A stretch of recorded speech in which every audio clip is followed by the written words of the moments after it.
Bismillahirrahmanirrahim. Assalamualaikum warahmatullahi wabarakatuh. Sahabat yang rahmat Allah, alhamdulillah wassalatu wassalamu ala Rasulillah. Baik, kita lanjut pembacaan mukhtasar ya, kitab dari Ibnu Katsir Al-Bidayah wa Nihayah sampai pada kisah Nabi Hud alaihi salam. Kaum Nabi Hud adalah orang-orang Arab yang tinggal di Ahqaf. Ahqaf itu bukit-bukit tinggi, yaitu pegunungan berpasir yang berada di Yaman, antara Oman dan Hadramaut, pada satu daerah pesisir pantai yang disebut dengan Asy-Syahr. Mereka lebih sering tinggal di tenda-tenda yang ditopang oleh tiang-tiang yang besar. Mereka inilah yang dinamakan dengan kaum Ad generasi awal.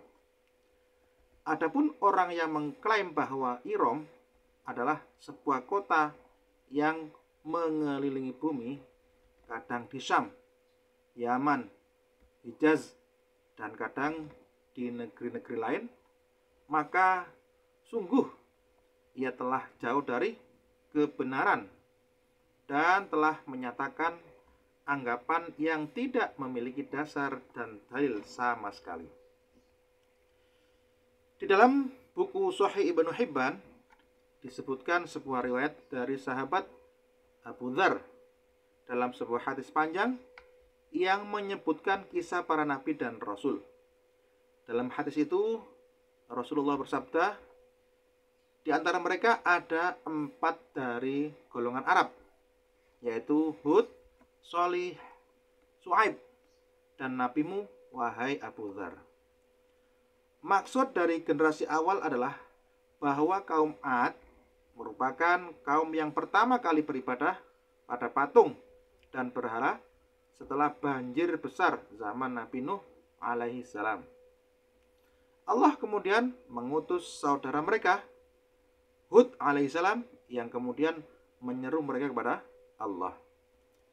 Sedangkan mereka adalah kaum Arab yang keras, kafir, melampaui batas, dan congkak dalam peribadahan kepada berhala.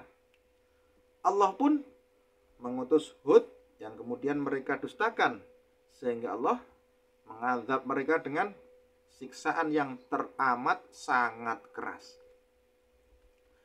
Awal mula azab yang menimpa mereka adalah gersang dan keringnya tanah. Mereka kemudian memohon hujan. Suatu hari mereka melihat segumpal awan di langit.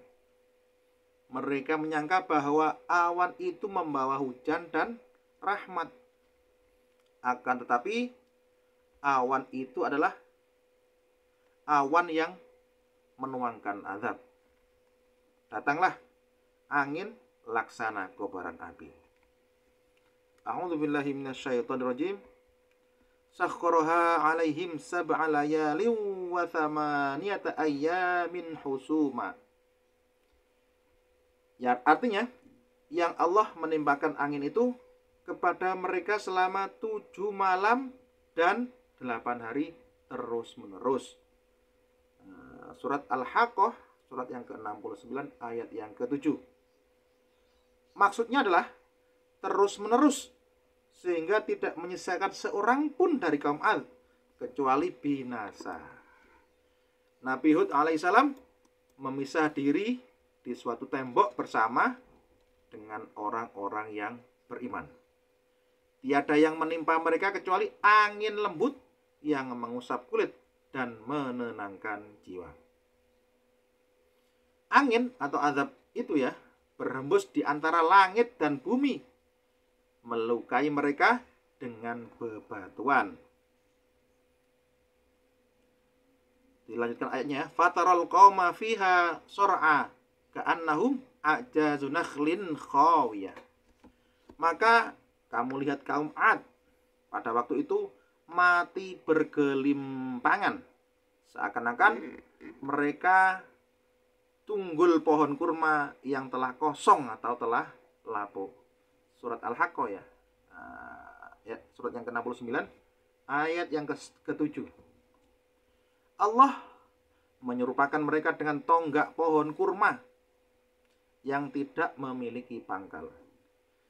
Demikian karena angin yang berhembus itu menyapa salah seorang di antara mereka, kemudian membawanya ke angkasa, lantas menundukkan kepalanya dan memecahkan hingga ia menjadi manusia yang tak berkepala. Diriwayatkan dari Amirul Mukminin Ali bin Abi Thalib bahwa beliau menyebutkan perihal makam Nabi Hud berada di negeri Yaman. Ulama yang lain menyebutkan bahwa makam Nabi Hud berada di Damaskus ya, di Masjid Jami' pada suatu tempat di tembok yang diklaim oleh orang-orang sebagai makam Nabi Hud alaihissalam. Wallahu a'lam. Sahabat yang rahmat Allah, kita lanjut kisah Nabi Shalih alaihissalam. Ada sebuah kabilah yang masyhur disebut dengan Tsamud. Mereka adalah orang-orang Arab di antara kaum Arab lain yang tinggal di Hijr. Hijr itu daerah bebatuan di antara Hijaz dan Tabuk. Mereka adalah kabilah yang muncul setelah kaum Ad.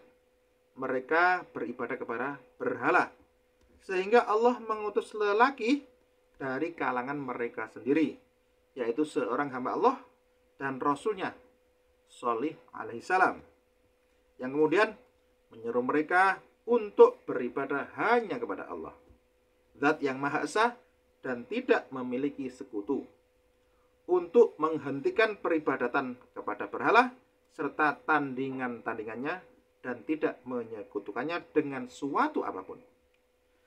Sebagian kelompok dari mereka beriman dan mayoritas mereka ingkar. Jadi ada yang beriman, ada juga yang ingkar. Mereka menyakiti Nabi Shalih dengan ucapan dan tindakan, hingga mereka berkehendak untuk membunuhnya, dan unta yang dijadikan sebagai bukti atas mereka. Para mufasir menyebutkan bahwa kaum Samud pada suatu hari berkumpul di tempat pertemuan mereka.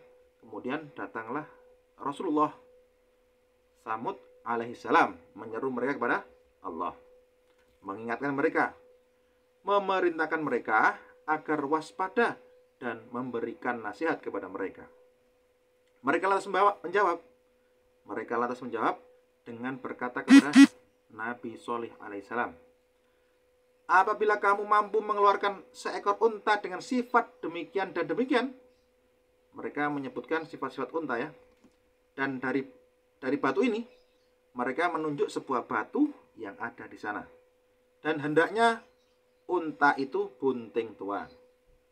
Nabi Shalih menimpali perkataan mereka, apakah aku penuhi apa yang kalian minta sesuai dengan kriteria yang kalian sebutkan?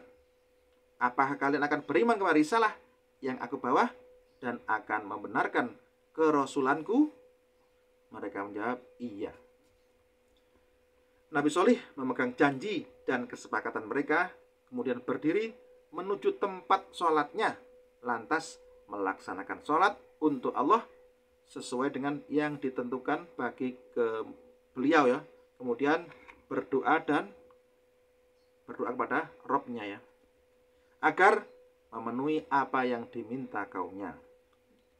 Allah Azza wa Jalla kemudian memerintahkan batu yang ditunjuk kaum Samud agar terpecah dan mengeluarkan seekor unta yang besar, tinggi, dan bunting, sebagaimana yang diminta kaum Samud.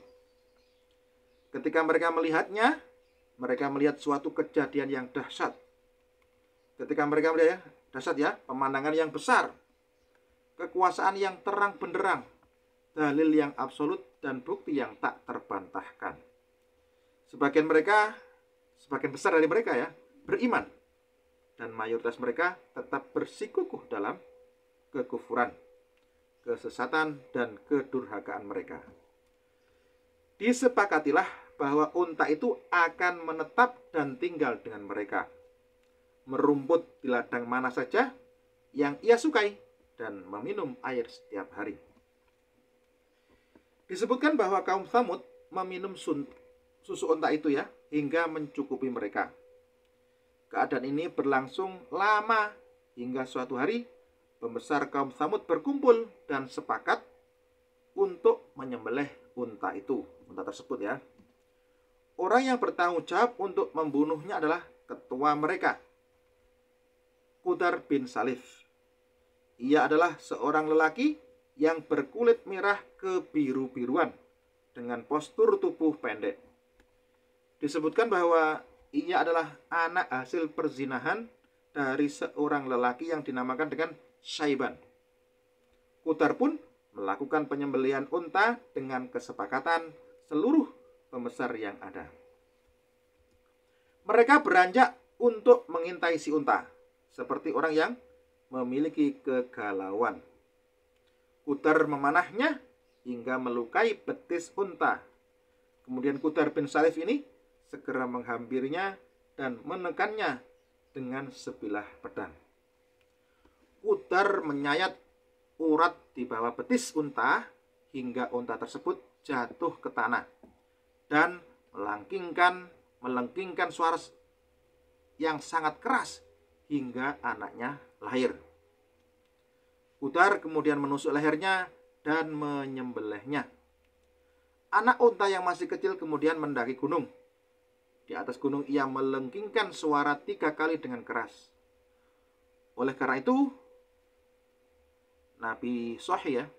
oleh karena inilah ya, Nabi Shalih alaihissalam berkata kepada mereka, A'udzubillahi minasyaitonirrajim, tamatta'u fi darikum thalathata ayyam. Bersukarialah kamu sekalian di rumahmu selama 3 hari. Surat Hud, surat yang ke-11 ya. Surat Hud, surat yang ke-11, ayat yang ke-65. Mereka juga mempercayai ancaman yang kuat ini. Bahkan mereka kemudian berkeinginan kuat untuk membunuh Nabi Shalih alaihissalam. Allah kemudian mengirimkan bebatuan kepada sekelompok pembesar itu yang memecahkan kepala mereka sebagai pembuka dan pendahuluan sebelum kaum mereka. Jadilah kaum Tsamud pada hari Kamis berwajah kuning atau cemas dan khawatir ya, maksudnya kuning itu cemas dan khawatir. Ketika masuk waktu sore, mereka menyeru seluruh kaumnya sembari berkata, bukankah ajal telah berlalu? Pada hari kedua wajah mereka berwarna merah atau semakin takut ya. Kemudian pada hari ketiga wajah mereka berwarna hitam. Pada waktu pagi di hari Ahad mereka telah matang dan ketika matahari terbit datanglah satu pekikan suara dari langit ya, dan guncangan dari bumi. Ketika itulah ruh mereka keluar. Imam Ahmad rahimahullah berkata, diriwayatkan dari sahabat Ibnu Umar radhiyallahu an, beliau berkata ketika Rasulullah Shallallahu alaihi wasallam berangkat bersama pasukannya di perang Tabuk, beliau beristirahat dengan mereka di Hijr, yaitu tempat berbatu tadi, di sekitar rumah-rumah kaum Tsamud. Para sahabat menimba air dari sumur-sumur yang digunakan oleh kaum Tsamud untuk minum, membuat adonan dengan airnya, dan memasang kuali dengan memasukkan daging ke dalamnya. Melihat itu, Rasulullah SAW memerintahkan agar membakar kuali dan memberikan adonan kepada unta. Rasulullah pun kemudian berpindah hingga sampai pada sumur yang unta Nabi Shalih minum darinya.